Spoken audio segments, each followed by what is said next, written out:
The rain poured mercilessly that night, drumming against the cracked window of a small, forgotten apartment. Inside, a young woman named Lena sat on the cold floor, clutching her phone like it was her last lifeline. Her hands trembled, her eyes wide with fear. Outside the door, muffled voices whispered men she didn't know, men who wanted something she couldn't give. Every sound made her heart beat louder, faster, harder. She pressed her phone close to her chest and whispered to herself, "Please.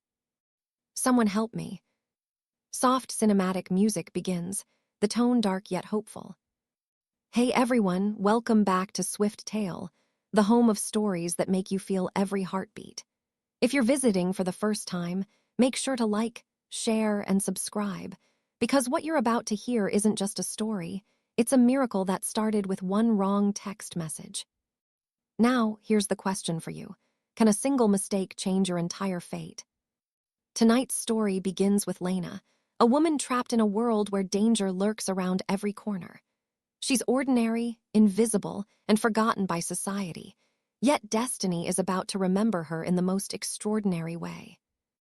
Lena works late nights at a rundown diner, barely earning enough to keep the lights on. She's used to silence, to struggle, to pretending everything's fine when it's not. But on that one stormy night, the silence outside her apartment wasn't peaceful. It was the kind that warns you something terrible is about to happen. When the power flickered and the hallway light went out, Lena's pulse quickened. She peeked through the peephole. 3 shadows stood outside, whispering her name. Panic set in. She grabbed her phone and typed as fast as she could, tears smudging the screen. She meant to text her friend, the only person she trusted, but in her shaking hands, she pressed the wrong contact. Her message read, "Please help me. They're outside my door. I don't have anywhere to go." She hit send and prayed. But what she didn't know was that her message didn't go to her friend. It went to a man who didn't believe in mercy, a man whose name was feared across the city, Dante Morty, the most powerful mafia boss in the country. 12 minutes later, the sound of heavy boots echoed in her hallway. That night, fate didn't knock on Lena's door. It stood in front of it. Because sometimes the wrong text finds the right person. Morning light never felt warm in Lena's world. It was just another reminder that she had survived another night she didn't want to remember. Her apartment was small, the paint peeling, the floorboards creaking with every step. The kind of place where dreams didn't live, they only visited for a while before dying quietly. Every day started the same way, the alarm blaring at 6:00 a.m., the faint hum of the city outside, and the heavy feeling in her chest that today would be just as hard as yesterday. She'd pull on her faded waitress uniform, tie her hair back, and whisper to herself, "Just one more day, Lena. You can do this." She worked at Marty's Diner, a quiet corner joint where customers came not for the food, but for a place to hide their loneliness. The neon sign outside flickered, just like her hope, sometimes bright, sometimes dim. Lena served coffee to strangers who never looked her in the eye and cleaned tables long after the city had gone to sleep. Yet behind her soft smile was a storm no one saw, debt collectors, threats, and memories she couldn't outrun. A year ago, her younger brother had disappeared into a gang she begged him to leave. When he didn't come home, she was left with the debts he owed and the enemies he made. They came knocking every few weeks, demanding money she didn't have. Lena wasn't weak. She was just tired of fighting a war she never started. Her only escape was her old phone, cracked screen, fading battery, but filled with text messages she never sent. Messages to her brother, to the world, to anyone who would listen. That night, she sat in her apartment after another long shift, eating leftovers from the diner, staring at her reflection in the window. The rain began to fall softly at first, then harder, like the sky was crying for her. And deep down, she whispered, "If anyone's out there, please, I just need a sign." Little did she know, her plea was already traveling across the city, through glowing servers and tangled signals, landing in the one phone that could change everything. Not a friend, not a stranger, but a mafia boss, the kind of man whose help came with a price. And 12 minutes from now, her life would never be the same. The city never slept, but Dante Morty didn't either. At 2:43 a.m., His office sat on the top floor of a glass skyscraper, its lights glowing like a throne above the sleeping city below. Every surface in that room spoke of power: marble floors, dark oak furniture, and a silence so heavy that even time seemed to bow to him. Dante stood by the window, a glass of whiskey in his hand, staring at the rain streaking down the glass. His face was cold, sharp, the kind of man who didn't need to raise his voice to command obedience. The world feared him not because of what he said, but because of what he could do with a single word. They called him the Ghost King. No one ever dared to cross him twice. But tonight, even a man like Dante wasn't thinking about business or enemies. His mind was elsewhere, on the silence that had followed him for years. Despite the empire he built, despite the men who would die for him, his heart had forgotten what peace felt like. He turned toward his desk when his phone buzzed once, a message from an unknown number. His guards never let random messages through, yet somehow, this one did. He glanced down, expecting some business update, but what he saw made him pause. "Please help me. They're outside my door. I don't have anywhere to go." No name, no address, just desperation. It wasn't business, it was fear. Real human fear. For the first time in years, Dante hesitated. He could have ignored it, he should have. But something in those words hit deeper than logic. They reminded him of a memory he'd buried, the voice of his sister crying for help on the night she was taken from him, years ago. His jaw tightened, his hand gripped the phone harder. He turned to his right-hand man, Luca, who had been standing silently near the door. "Trace that number," Dante ordered, his tone low and deadly calm. Luca blinked, surprised. "Boss, it's probably a scam or—" "Do it," Dante cut him off. The room went still. Minutes later, Luca's eyes widened as he read the data. The message came from the east side, near Oak Street Apartments. Dante's gaze darkened. That part of town was crawling with low-level thugs and desperate debt collectors, the kind of men he despised. Without another word, he grabbed his coat. "Get the car," he said, voice like thunder. "Now." Luca hesitated. "You're going personally." Dante's reply was cold. "If someone's calling me for help, they're going to get it." As he stepped into the elevator, the doors slid shut, and for the first time in years, Dante felt something other than control. He felt purpose. 12 minutes. That's how long it would take to change both their lives forever. The sound of rain grew louder, 1,000 tiny hands drumming against Lena's window as she sat trembling in the corner of her apartment. The power had gone out completely now. The only light came from the faint glow of her phone's screen. Her heartbeat echoed in her ears. Every creak of the floorboards outside felt like a countdown to disaster. Then a bang. Someone kicked the hallway door downstairs, her breath caught. She whispered to herself, "Please, please, not yet." Her phone buzzed, one vibration. A reply. She looked down and read. "Stay where you are. Don't open the door for anyone." Her shaking hands froze. Who was this? Her friend? A neighbor? She hadn't even realized she'd sent the message to the wrong number. But the next vibration came seconds later, another message. "They won't touch you. I'm on my way." A chill ran down her spine. Who was on their way? Before she could type a reply, there was another sound, this one heavier, sharper, tires screeching outside. A car door slammed. Then boots. Heavy boots. Down in the hallway, the men who had been banging on her door suddenly fell silent. One of them muttered nervously, "Who the hell is that?" And then's boom. The front door burst open with a force that shook the building. Lena flinched, covering her ears as the hallway filled with shouting. One man screamed, another cursed, then there was a silence so deep it felt unreal. She could hear the rain again, steady, unbothered, washing the world clean. A slow knock came on her apartment door. Once. Twice. "Lena."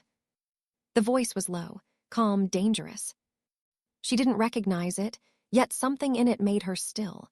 It wasn't the voice of a man who asked for things. It was the voice of someone who commanded them. Her throat went dry. Who are you?" A pause. Then the door creaked open, and for the first time she saw him tall, broad-shouldered, his black coat dripping rainwater onto the floor.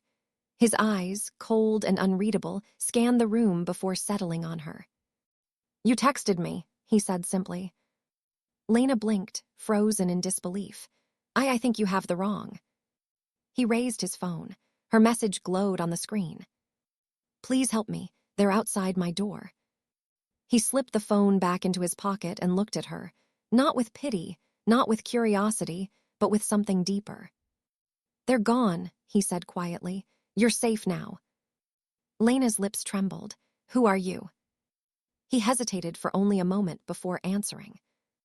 "My name's Dante." Something in his tone made her realize this wasn't a man you met by accident. He was someone people whispered about, someone the city feared. Yet at that moment, standing in her broken doorway, he wasn't a monster. He was a shield.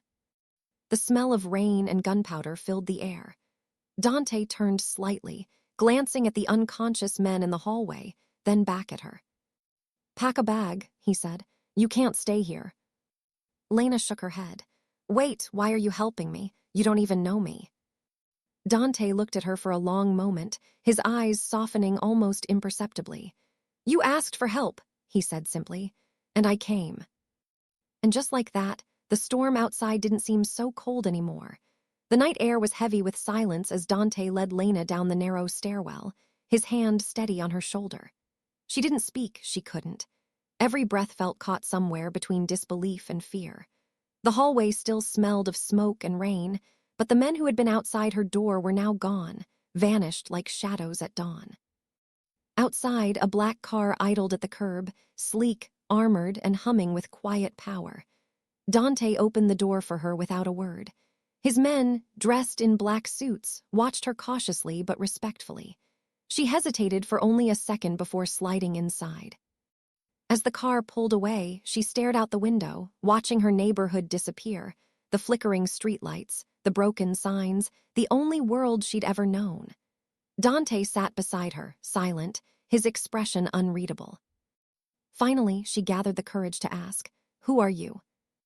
Dante's gaze stayed fixed on the city lights ahead. "Someone you shouldn't have texted." Her chest tightened. "Then why did you come?" He turned to her, eyes dark but steady. "Because you needed help, and I don't ignore that." Lena looked away, her reflection flickering in the window. "But you knew who I was." "No," Dante said quietly. "I didn't need to." They drove in silence after that, the tension thick enough to choke on. But beneath her fear was a strange sense of safety, the kind she hadn't felt in years. When the car finally stopped, Lena's eyes widened. The mansion before her looked more like a fortress, tall iron gates, marble pillars, guards stationed discreetly along the driveway. It wasn't wealth that stunned her, it was power. Dante led her inside, through hallways lined with art and silence. The air smelled faintly of cedar and gun oil. Every corner spoke of discipline, not comfort. This wasn't a home, it was a stronghold. He motioned toward a guest room. "You'll stay here tonight," he said. Lena hesitated in the doorway. "You didn't have to do this. You don't even know me." Dante's expression softened just a little. No one deserves to be hunted in their own home. As she stepped into the room, she caught her reflection in a mirror, disheveled hair, bruised hands, tear-streaked face. For the first time in years, she felt seen. When the door closed behind her, Dante remained in the hallway for a long moment, his mind replaying her trembling voice, her message, her fear. Something about her didn't fit the chaos he lived in. She was quiet, gentle, almost fragile. And yet, the way she looked at him with confusion instead of terror made something inside him shift. Later that night, Dante stood in his study, staring at the rain again. Luca entered quietly. "Boss," he said. "We looked into her. She's clean, works at a diner, no records, just debts."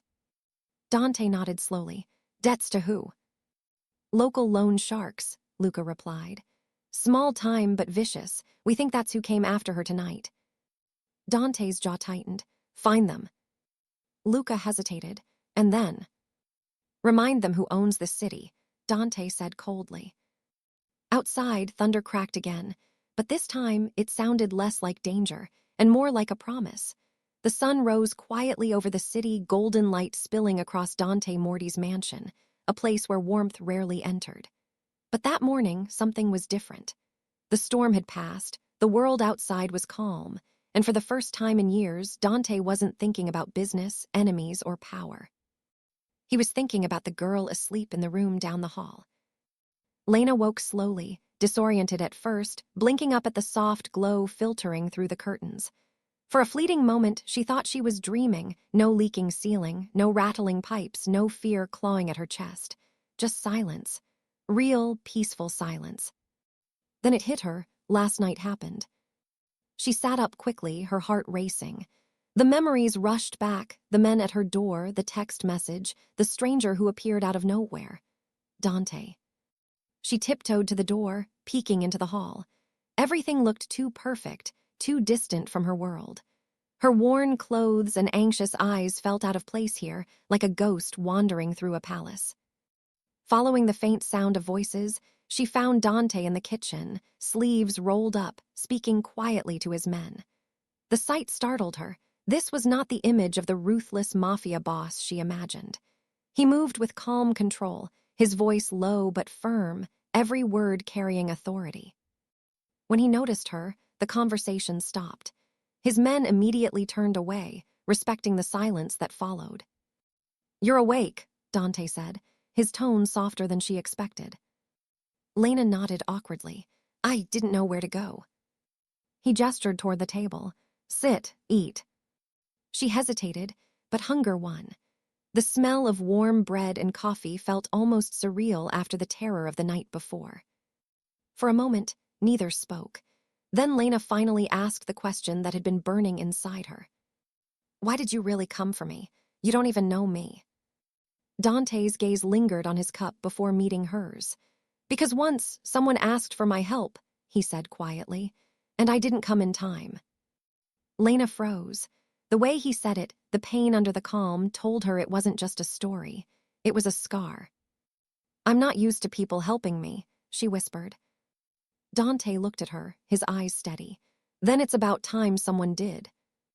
Their worlds couldn't have been more different, hers made of fear and survival, his built on control and shadows. Yet, as the day passed, something between them began to shift. The fear in her eyes softened into curiosity. The hardness in his voice eased whenever he spoke to her. Lena spent the afternoon exploring the mansion, not the grand halls but the small details. A piano in the corner, dust-covered but loved once. A photograph hidden behind a book, a young Dante with a woman who had his eyes. His sister, perhaps. There was history here, pain, and something that told her Dante wasn't the monster the world made him out to be. That night, as the city lights flickered below the hill, Lena stood by the balcony, watching the world that had nearly swallowed her whole. Dante joined her quietly. "You're not safe yet," he said, his voice low. "The men who came after you won't stop easily." Lena turned to him, the wind brushing her hair across her face. "Then why keep me here? Why risk it?" Dante looked at her for a long moment before answering. "Because you didn't ask for this life.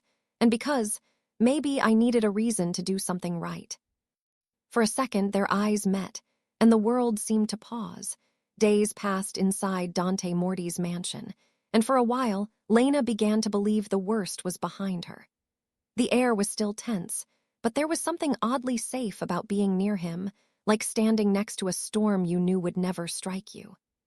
She helped quietly around the house, always polite, always cautious.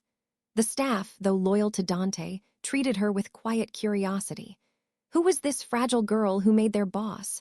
The man they'd seen break empires, speak softer, walk slower, and stare out the window a little longer. But peace, as always, is an illusion. It started one afternoon when Dante was out on business. Lena was alone in the library, tracing her fingers over old books, when the phone on the table rang. She hesitated before answering. "Hello." A voice hissed through the line. "You think hiding behind him will save you?" Her blood ran cold. "Who is this?" "You cost us money," the voice snarled. "You and your brother. But don't worry, sweetheart, we'll finish what we started. Even he won't be able to protect you forever." The line went dead. Lena's hands shook. Her brother, the one who vanished months ago, they knew about him. Panic surged through her as she dropped the phone and ran down the hall, searching for someone, anyone. But before she could call Dante, the mansion lights flickered. Outside, engines roared. Dante's convoy pulled into the driveway, only it wasn't alone. Black motorcycles followed close behind, armed men dressed in leather and rage. Inside, Dante's men rushed to secure the perimeter, shouting orders through earpieces. Luca burst into the room, grabbing Lena by the arm. "We have to move now." "Who are they?" she gasped. "The ones you were running from," Luca said grimly. "And they just found you." The sound of gunfire erupted outside, sharp, deafening, echoing through marble halls. Lena ducked, covering her ears. Her world spun into chaos. Then, from the darkness, he appeared. Dante strode through the hallway, black coat swirling, eyes burning with fury. The calm man she'd seen before was gone, replaced by something primal, protective, unstoppable. His men fell into formation around him like soldiers before a king. "Get her to the basement," he ordered. Luca hesitated. "Boss." "I said now," Dante roared, his voice like thunder. Lena reached out as Luca pulled her away. "Dante, you'll get killed." He turned to her briefly, just long enough for her to see something raw flicker behind his eyes. "Not tonight." Gunfire echoed again, closer this time. The sound of bullets, shattered glass, and shouted orders filled the air. Lena huddled behind Luca as they descended into the basement, her heart pounding. And above them, Dante fought not as a mafia boss, but as a man possessed. Every move was precise, brutal, efficient. He didn't just defend his home, he defended her. When the last shot was fired, silence fell again. Hours later, Dante stood in the rain, blood splattered across his coat, the glow of burning cars reflecting in his eyes. Luca approached cautiously. "They were after her," he said. "They mentioned her brother." Dante's jaw clenched. "Find him, dead or alive." "And the girl." Dante looked back at the mansion, where Lena sat trembling, her faith in safety shattered once more. "She stays with me," he said, voice low but certain. "No one touches her again." But as he turned away, a thought haunted him, the way those men had spoken, the way they knew her name. This wasn't random. Someone wanted him involved. Someone had used her to draw him out. And for the first time, Dante realized this wasn't just about her survival anymore. The mansion was quiet again, too quiet. But this time, the silence didn't bring peace. It brought weight. The kind that pressed against Lena's chest until she could barely breathe. She sat on the edge of the guest room bed, the echoes of last night's gunfire still replaying in her mind. Every crack of thunder outside made her flinch. She knew Dante had saved her again, but she couldn't ignore the fear creeping in. Who exactly had she texted that night? Dante hadn't spoken to her much since the attack. He'd spent hours locked in his office, on calls that ended in slammed phones and clenched jaws. The man she saw now wasn't just powerful, he was haunted. When Luca brought her dinner that evening, Lena finally asked, "Where, Dante?" Luca hesitated, handling business. Her voice trembled. "It's about me, isn't it?" Luca looked away. "You deserve the truth, but it's not mine to tell." That night, unable to rest, Lena followed the faint light spilling from Dante's study. The door was slightly open. Inside, he stood by his desk, staring at her file. "Why are you looking into me?" she asked, her voice barely above a whisper. Dante froze. He turned slowly, his face unreadable. "You shouldn't be here." She stepped forward, trembling. "I need to know, who were those men? Why did they come after me? What do they have to do with my brother?" Dante sighed, setting the file down. "Sit." When she didn't move, he said again, quieter, "Please." She sat across from him, her heart pounding. Dante leaned back in his chair, eyes fixed on the rain outside. "Your brother's name was Eli," he began. Lena corrected softly. "He's alive." Dante shook his head slowly. "Lena, Eli worked for someone dangerous. He got in too deep." She frowned. "He wasn't a criminal." He wasn't, Dante interrupted gently. He was desperate. He took a job with one of my rivals, the Vescari family. They used him to run drugs, weapons, debts. When he realized what he'd become part of, he tried to get out. They don't let people leave easily. Lena's hands shook. So he ran, and they came for me instead. Dante nodded. They used you to get to him, and when he couldn't be found, they made you the message. Tears welled in her eyes. You knew this all this time. I suspected, Dante said quietly, but I didn't know until last night. Lena stood abruptly, anger flaring through her grief. You could have told me. I wanted to protect you. By lying to me, she shot back. Dante rose, his voice deepening, not in anger, but pain. If I told you everything, you would have run straight into their hands. You think I don't know what it's like to lose someone? His words hung heavy in the air. Lena stared at him, the cracks in his armor finally showing. Who did you lose? He looked down for a long moment, then met her eyes. My sister. The room fell silent. She called me once, Dante said softly. Begged me to help her. I was too late. That night I made a promise no one would call me for help again without getting it. He paused, voice trembling just slightly. And then you texted me. Lena's anger melted, replaced by something deeper, understanding. I wasn't supposed to get that message, Dante continued, but maybe I was meant to. For a moment, neither spoke. The rain outside had stopped, leaving the world wrapped in silence. Lena whispered, You saved me because you couldn't save her. Dante's eyes softened. Maybe, or maybe you saved me from forgetting what it means to care. Their eyes met, two broken souls bound by chance, by pain, by something that felt dangerously close to hope. The next morning, the city woke in silence, but underneath that calm beat the pulse of something dark, the calm before war. Dante Morty was no longer the quiet, watchful man who'd stood by Lena's side in the dark. He was the Mafia boss again, sharp suit, colder eyes, and a fury so controlled it terrified even his own men. He stood at the head of a long oak table in his underground headquarters, maps and photos spread before him. His top lieutenants, Luca, Marco, and Silvio, surrounded him, waiting for orders. They came into my home, Dante said, voice low but cutting like a blade. They threatened her. No one did speak. He placed a single photograph on the table, Vescari, the rival boss who'd once been his friend. The man who had destroyed Lena's brother and tried to break him through her. Vescari sent his message, Dante continued, his tone growing harder. Now he'll get mine. Luca swallowed. You're declaring war. I'm finishing one, Dante said simply. Outside the mansion, Lena watched from the balcony as black cars lined up in the courtyard below, an army preparing to move. She'd overheard enough to know what was happening. She didn't need to ask. When Dante stepped outside to join them, she called out, You're going after them, aren't you? He stopped but didn't turn. They won't stop until I end this. And what if you don't come back? He finally turned to face her, his expression unreadable, but his eyes, they said everything.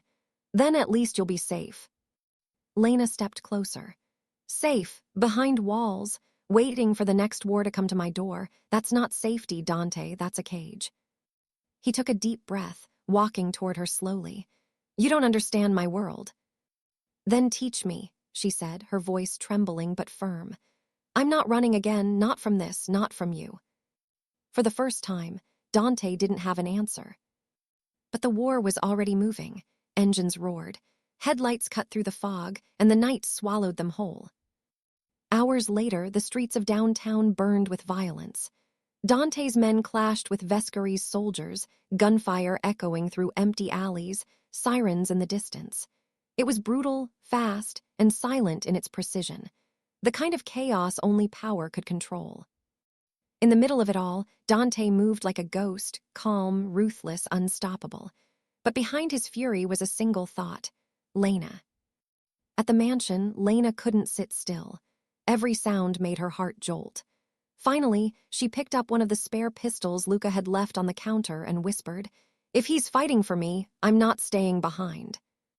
She drove into the night, following the sound of chaos. The air smelled of smoke and rain as she reached the warehouse district. She saw the black cars, the men shouting, and then she saw Dante standing over Vescari, gun in hand. "Don't!" Lena screamed as she ran forward.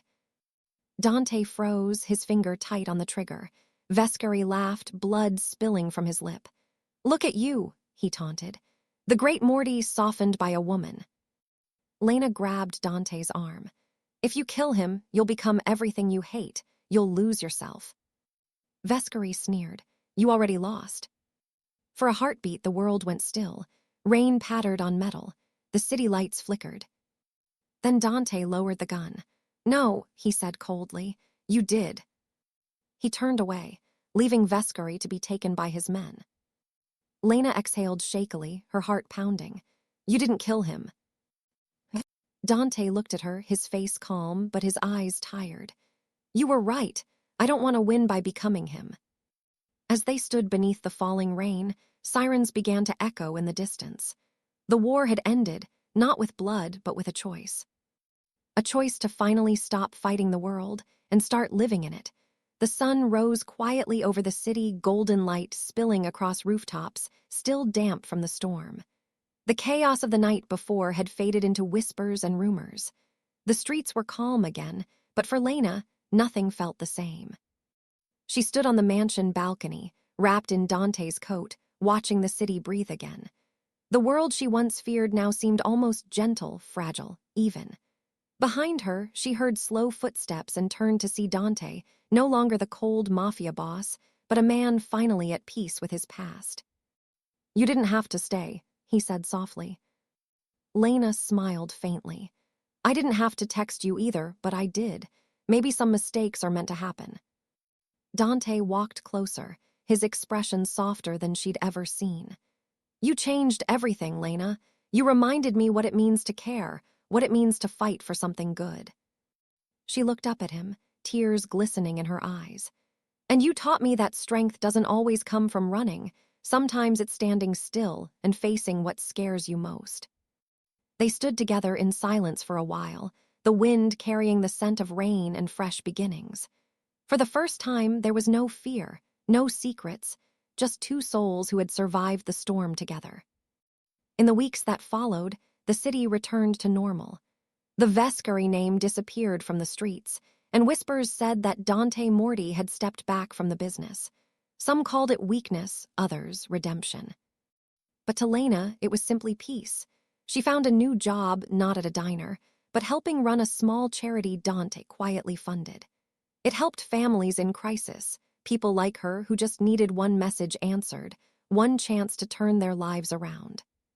Sometimes, when she locked up the office late at night, she'd smile at the memory of that message, the one that changed everything, the wrong number that found the right person. And every morning, a car would be waiting outside to take her home, Dante's silent way of keeping a promise he'd made without words. You'll never be alone again. Scene fades to the city skyline at dusk, soft piano music plays. Conclusion for the YouTube video, swift tail ending. And that, dear viewers, is the story of how a simple mistake, a desperate text to the wrong number, led to a connection that neither of them could have imagined. Sometimes, life doesn't send us the people we ask for, it sends us the people we need. If you felt something today, if this story moved your heart, remember to leave a comment below telling us what part touched you the most. Backhand index pointing right, don't forget to like, share, and subscribe to Swift Tale, because every week we bring you powerful stories about fate, hope, and second chances. It was about his past,